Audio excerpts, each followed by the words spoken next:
ಆತ್ಮೀಯ H16 news ಅರ್ಥಾತ್ ಹೇ ಸಿದ್ದರಾಮಯ್ಯ ಸ್ವಾಗತ. ನಾನು ನಿಮ್ಮವ MI ಅಥವಾ ಮಲ್ಲಪ್ಪ ಜೋತಾವರ್. ಆದ್ಮೇಲೆ ಅಂದುಕೊಂಡಂಗೆ ನೀವು ಆಲ್ರೆಡಿ ಗೊತ್ತದ ಸಂಘರ್ಷ ಜೋರು ನಡೆದ ಸರ್ಕಾರ ವರ್ಸಸ್ ರಾಜ್ಯಪಾಲರು.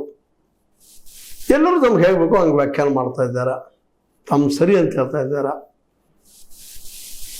ರಾಜ್ಯಪಾಲರು ರಾಜ್ಯ ಸರ್ಕಾರದ ಗುಲಾಮರಲ್ಲ, ಅವ್ರು ಹೇಳಿದಂಗೆ ಓದ್ಬೇಕಂತ ಏನಿಲ್ಲ ಅಂತೇಳಿ ವಿರೋಧ ಪಕ್ಷಗಳು ಹೇಳಿದ್ರೆ, ಇಲ್ಲ ಮಂತ್ರಿಮಂಡಲ ಸಂಸದೀಯ ವ್ಯವಸ್ಥೆಯಲ್ಲಿ ಮಂತ್ರಿಮಂಡಲ ಸಂಸತ್ತು ಶ್ರೇಷ್ಠ, ಇಲ್ಲಿ ರಾಜ್ಯಪಾಲ ಒಬ್ಬ ಏನಪ್ಪ ಅಂದ್ರೆ ದೇಖರೇಖಿ ಮಾಡುವವರು.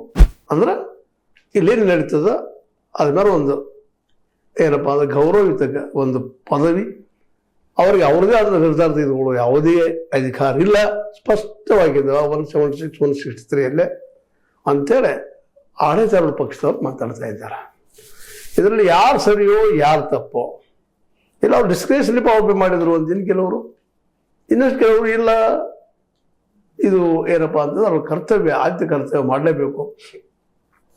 ಸಂಸತ್ತು ಇಲ್ಲೇ ವಿಧಾನಮಂಡಲ, ವಿಧಾನ ಸಂಸತ್ತು, ವಿಧಾನ ಪರಿಷತ್ತು ಎರಡೂ ಕೂಡಿ ಇಲ್ಲಿ ವಿಧಾನಸಭೆ, ಇಲ್ಲೇ ಕ್ಯಾಬಿನೆಟ್ ಅದ, ಮಂತ್ರಿಮಂಡಲದ. ಅವರು ಜನರ ಪ್ರತಿನಿಧಿ, ಜನರಿಂದ ಆಯ್ಕೆ ಆದಂಥವರು, ಜನರಿಂದ ಆಯ್ಕೆ ಆದಂಥವ್ರು ಏನು ಪದ ಕೊಟ್ಟಿರ್ತಾರೆ ಅದನ್ನು ಓದಬೇಕು. ಇದು ಸಂವಿಧಾನಕ್ಕೆ ಓದದೆ ಹೋದಿದ್ದು ಅಪಚಾರ ಮಾಡಿದಂಗೆ ಅಂತೇಳಿ ದೊಡ್ಡದಂತಹ ಒಂದು ವಾಗ್ವಾದ ಶುರು ಆಗಿಬಿಟ್ಟದ. ಅವರು ಒಂದು ಲೈನ್ ಓದಿ ಹೋಗುವ ಸಂದರ್ಭದಲ್ಲೇ ಕಾಂಗ್ರೆಸ್ಸಿಗರು, ಶಾಸಕರಿರ್ಬೋದು, ಮಿನಿಸ್ಟರ್ಸ್ ಇರ್ಬೋದು, ಎಲ್ಲರೂ ತಡೆ ಮಾಡೋಕ್ಕೆ ಪ್ರಯತ್ನ ಮಾಡಿದ್ದಾರೆ. ಅದೇ ಕಾಲಕ್ಕೆ BJPಗರು ಶೇಮ್ ಶೇಮ್ ಶೇಮ್ ಅಂತಿರು ಅಂತ ನಾವು ನೋಡ್ತಾ ಇದ್ದೀವಿ. ಇದೆಲ್ಲ ತಡಿಬಾರ್ದು, ಅವರನ್ನ ಗೌರವಯುತವಾದ ಪದವಿ ಅದು ಅಂತ ಅವ್ರು ಹೇಳ್ತಾ ಇದ್ದಾರೆ. ಇಬ್ಬರಲ್ಲಿ ಯಾರು ಸರಿ ಯಾರು ತಪ್ಪು, ಎಲ್ಲರೂ ತಮ್ಮ ತಮ್ಮ ರಾಜಕೀಯ ಲಾಭ ದೃಷ್ಟಿಯಿಂದ ಮಾತಾಡ್ತಾ ಇದ್ದಾರೆ. ಯಾಕಂದ್ರೆ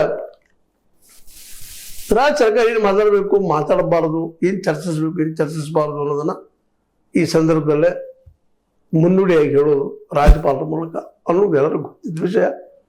ಆ ದಿಶೆಯಲ್ಲಿ ಈ ಒಂದು ಸಮಾವೇಶ ಕರೆದಿದ್ದು, ಅಧಿವೇಶನ ಕರೆದಿದ್ದು ಮನರೇಗಾ ಅಂದ್ರೆ ರೈಟ್ ಟು ವರ್ಕ್, ಕೆಲಸ ಕೊಡಿಸುವಂಥ ಒಂದು ಕಾನೂನು ಮಾಡಿದ್ರು ನಮ್ಮ 2005 ನಮ್ಮ ಮನಮೋಹನ್ ಸಿಂಗ್ರು. ಅದ ಮನರೇಗಾ, ಅದರ ಮೂಲಕ ಸಾಕಷ್ಟು ಹಳ್ಳಿ ಜೀವನದಲ್ಲಿ ಬದುಕುವ ಜನರಿಗೆ ಒಂದಿಷ್ಟು ಅನುಕೂಲಗಳಾಗಿದ್ದು ಸುಳ್ಳಿನೆಲ್ಲ 100 ದಿನದ್ದು ಮಾಡಿದ್ರು. ಅದು ಇಲ್ಲಿವರೆಗೆ ನಮ್ಮ ಮೋದಿಯವರ ಸರ್ಕಾರದವ್ರು ಮಾಡ್ಕೊಂಡು ಬಂದಿತ್ತು. ಯಾಕೋ ಏನೋ ಏಕಾಏಕಿ ಅದು ಚೇಂಜ್ ಮಾಡ್ಬೇಕನ್ನಿಸ್ತು ಅವ್ರಿಗೆ. ಅದ್ರ ಹೆಸರು ಬದಲಾಯಿಸಿ, ಗಾಂಧೀಜಿಯವರ ಹೆಸರು ಬದಲಾಯಿಸಿ ರಾಮ್ಜಿ VG ರಾಮ್ಜಿ ಅಂತ ಮಾಡಿದ್ರು. ಅದು ಫುಲ್ ಫಾರ್ಮ್ ಗೊತ್ತದ, ಅದು ಹೇಳೋ ಅವಶ್ಯಕತೆ ಇಲ್ಲ.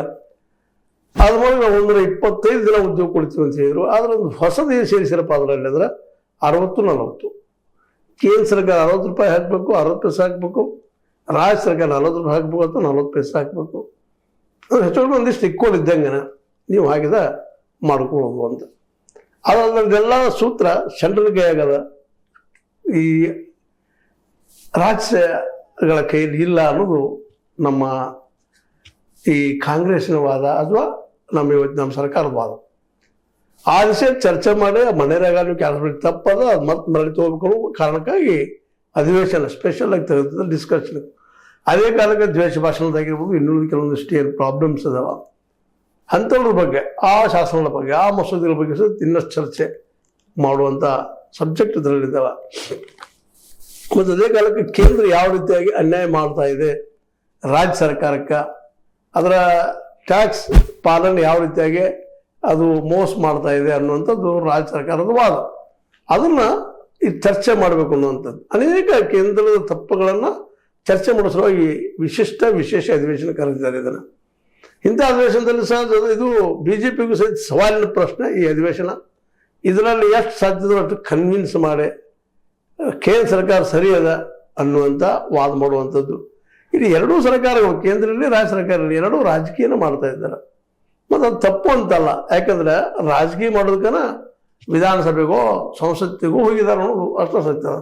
ಆದರೆ ಈ ವಿಷಯದಲ್ಲಿ ರಾಜ್ಯಪಾಲರು ಏನದಪ್ಪ ಅಂತಂದ್ರೆ, ಇವರು ಏನು ಆಡಳಿತಾರೂಢ ಪಕ್ಷ ಇರ್ತದ ಅಥವಾ ಸರ್ಕಾರ ಇರ್ತದ ಅವರ ಒಂದು ಏನಪ್ಪ ಅಂತಂದ್ರೆ ಜನರಿಂದ ಆಯ್ಕೆ ಆದವ್ರ ಜೊತೆಗೆ ಜನರಿಗೆ ಏನು ಬೇಕು ಅನ್ನೋ ಅವ್ರಿಗೆ ಹೆಚ್ಚು ಗೊತ್ತಿರೋದ್ರಿಂದ ಅವರಲ್ಲೇ ಆದಷ್ಟು ಸಂವಿಧಾನಕ್ಕೆ ಬದ್ಧವಾಗಿ ಅವುಗಳಿಗೆ ದಾರಿ ಮಾಡಿಕೊಡ್ಬೇಕಾಗಿದ್ದು ರಾಜ್ಯಪಾಲರ ಆದ್ಯ ಕರ್ತವ್ಯ.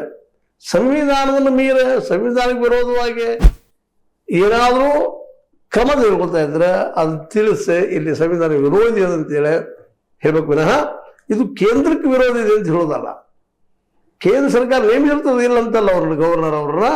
ಆದ್ರೆ ಕೇಂದ್ರ ಸರ್ಕಾರಕ್ಕೆ ವಿರುದ್ಧವಾಗಿ ಮಾಡುವಾಗಿಲ್ಲ ಅಂತ ಇಲ್ಲಿ ಹೇಳುವಂಥದ್ದಿಲ್ಲ. ಇಲ್ಲಿ ವಿ ರಾಮ್ ಜಿ ಇದ್ರ ವಿರೋಧಿ ಅನ್ನೋ ಕಾರಣಕ್ಕಾಗಿ ಇವರು ಇವತ್ತು ಭಾಷಣ ಮಾಡೋದು ಹೋದ್ರು ಅಂತ ಕಾಂಗ್ರೆಸ್ಸಿಗರ ವಾದ. ಒಂದ್ ವೇಳೆ ಅದೇ ಸತ್ಯ ಆಗಿದೆ ತಪ್ಪು ಅಂತ. ರಾಜ್ಯಪಾಲರು ಕೇಂದ್ರದ ಏಜೆಂಟ್ರಲ್ಲ, ಅವ್ರದ್ದು ಪದವಿ, ಗೌರವ ಕೊಡುವಂಥದ್ದು. ಒಬ್ಬ ಉನ್ನತ ಕಲ್ತಂಥವ್ರು, ತಿಳಗಿದ್ದಂಥವ್ರು, ಮೊದಲು ಮೂಲತಃ ಯೂನಿವರ್ಸಿಟಿ ಪ್ರೊಫೆಸರು, ಕುಲಪತಿಗಳು, ಯಾರು ಇಂಥ ಶ್ರೇಷ್ಠ ವ್ಯಕ್ತಿಗಳು, ವಿದ್ವತ್ ಇದ್ದವ್ರು ಕೂಡಿಸ್ತಾ ಇದ್ರಲ್ಲ ರಾಜ್ಯಪಾಲ ಹುದ್ದೆಗೆ. ಇವತ್ತ ತಮ್ಮ ರಾಜಕೀಯ ಪಕ್ಷ ಯಾರ್ಯಾರು ತಂದು ಕೂಡಿಸಿ ಅದರ ಪವಿತ್ರತೆಯನ್ನು ಎಲ್ಲ ಪಕ್ಷವೂ ಮಾಡಿದಾವೆ. ಇಂದಿರಾ ಗಾಂಧಿ ಹಿಡ್ಕೊಂಡು ಇವತ್ತಿನ ಮೋದಿ ಸರ್ಕಾರದವರೆಗೆ ಎಲ್ಲರೂ ತಮ್ಗೆ ಬೇಕಾದಂತಂದು ರಾಜ್ಯ ಸರ್ಕಾರ ತಮ್ಮ ವಿರೋಧ ಇತ್ತಂದ್ರೆ, ವಿರೋಧ ಪಕ್ಷದಿತ್ತಂದ್ರೆ ಅದ್ರ ಕಾಡುವಂಥ ಕೆಲಸವನ್ನ ಕೇಂದ್ರಗಳು ಇಳಿತನ ಮಾಡೋದು ಬಂದಿದ್ದಾರೆ. ಇಂದಿರಾ ಗಾಂಧಿ ಒಂದು ಕಾಲಕ್ಕೆ ಇವರೇ ಬೈತಾ ಇದ್ರು, ಟೀಕೆ ಮಾಡ್ತಾ ಇದ್ರು, ವಿಮರ್ಶೆ ಮಾಡ್ತಾ ಇದ್ರು. ಬಿಜೆಪಿಗರು, ಅಂಜನ ಜನಸಂಘದವರು, ಭಾರತೀಯ ಜನತಾ ಪಕ್ಷದವರು ಇವತ್ತ ತಾವು ಅದನ್ನು ಕೆಲಸ ಮಾಡ್ತಾ ಇದ್ದಾರೆ.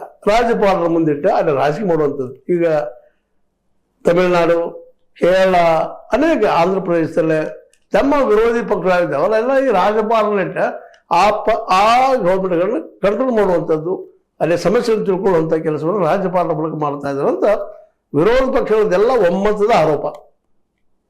ಇಂತಹ ಪ್ರಸಂಗದಲ್ಲಿ ರಾಜ್ಯಪಾಲರು ರಾಮ್ ಜಿ ಸಲುವಾಗಿ ಇವತ್ತು ಒಂದಲೈನ ಓದಿ ಹೋದ್ರು ಅನ್ನುವಂತಹ ಒಂದು ವಿಷಯ ನಿಜವಾಗಿದ್ರೆ, ಸತ್ಯ ಆಗಿದ್ರೆ ಇದು ತಪ್ಪು. ಯಾಕಂದ್ರೆ ರಾಜ್ಯ ಸರ್ಕಾರಕ್ಕೆ ತಪ್ಪು ಅನಿಸಿದ್ರೆ ಅದು ಅವ್ರು ಚರ್ಚೆ ಮಾಡ್ತಾ ಇದ್ದಾರೆ. ಮತ್ತು ವಿರೋಧ ಪಕ್ಷ ಇಲ್ಲಿದೆ ಕೇಂದ್ರದ್ದು ಅಂದ್ರೆ ಬಿಜೆಪಿ ಅದ. ಬಿಜೆಪಿಗೆ ಅವಕಾಶ ಮಾತಾಡಲಿಕ್ಕೆ ರಾಮ್ ಜಿ ಯಾವ ರೀತಿ ಜನಪದ ಎಂತೂ ಏನು ಹೇಳಿಕ್ಕೆ ಸಾಧ್ಯತೆ ಇದ್ದಾವ. ಮತ್ತು ಬೆಳಗ್ಗೆ ಆಡಳಿತಾರೂಢ ಪಕ್ಷ ಇದು ರಾಜ್ಯ ಸರ್ಕಾರಗಳಿಗೆ ಅವುಗಳನ್ನು ಕಿತ್ತಾಕುವ ಶಕ್ತಿ ಇಲ್ಲ. ಅಟ್ಲೀಸ್ಟ್ ಅಲ್ಲಿ ಏನು ದೋಷದ ಅಂತ ಹೇಳುವಂಥ ಹಕ್ಕು ಅವ್ರಿಗಿಲ್ವಾ. ಆ ಕಾರಣಕ್ಕಾಗಿ ಇವತ್ತು ಬಹಳ ರೋಚಕತೆಯನ್ನು ಪಡಿತಾ ಇದೆ ಇದು. ಮತ್ತು ಆಲ್ರೆಡಿ ನೀವು ನಮ್ಮ ಹಿಂದಿನ ಎಪಿಸೋಡಲ್ಲಿ ನೋಡಿದಿರಿ. ನಮ್ಮ ಏನಪ್ಪ ಅಂತಂದ್ರೆ ಈ ಸಿದ್ದರಾಮಯ್ಯನವರು ಸ್ಪಷ್ಟವಾಗಿ ಹೇಳಿದ್ದಾರೆ, ಇದು ಸಂವಿಧಾನ ಮಾಡುವ ಅಪಮಾನ, ಅಪಚಾರ, ಸಂವಿಧಾನದ ಉಲ್ಲಂಘನೆ ಅಂತ ಆರೋಪ ಮಾಡಿದ್ದಾರೆ. ಇದು ಎಷ್ಟು ಮಟ್ಟಿಗೆ ಸತ್ಯ ಸುಳ್ಳು ಅನ್ನುವಂಥದ್ದು ಇನ್ನು ತಜ್ಞರು, ಅದೇ ಕಾಲಕ್ಕೆ ಇನ್ನುಳಿದವರು ಅದಕ್ಕೆ ವ್ಯಾಖ್ಯಾನ ಮಾಡುವಂಥದ್ದು. ಈಗಾಗಲೇ ವ್ಯಾಖ್ಯಾನಗಳು ಶುರುವಾಗಿದ್ದಾವೆ.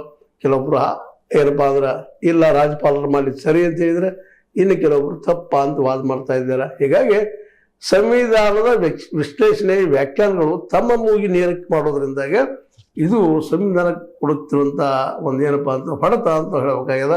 ಯಾಕಂದ್ರೆ ಸಂವಿಧಾನ ಆ್ಯಕ್ಚುಯಲಾಗಿ ಏನು ಹೇಳ್ತದೆ ಅದ್ರ ಪ್ರಕಾರ ಹೋಗ್ಬೇಕಾಗಿದ್ದು. ಸಂವಿಧಾನ ಸ್ಪಷ್ಟ ಹೇಳ್ತದೆ ಇದು ಸಂಸದೀಯ ವ್ಯವಸ್ಥೆ, ಇಲ್ಲಿ ಸಂಸತ್ ಗ್ರೇಟ.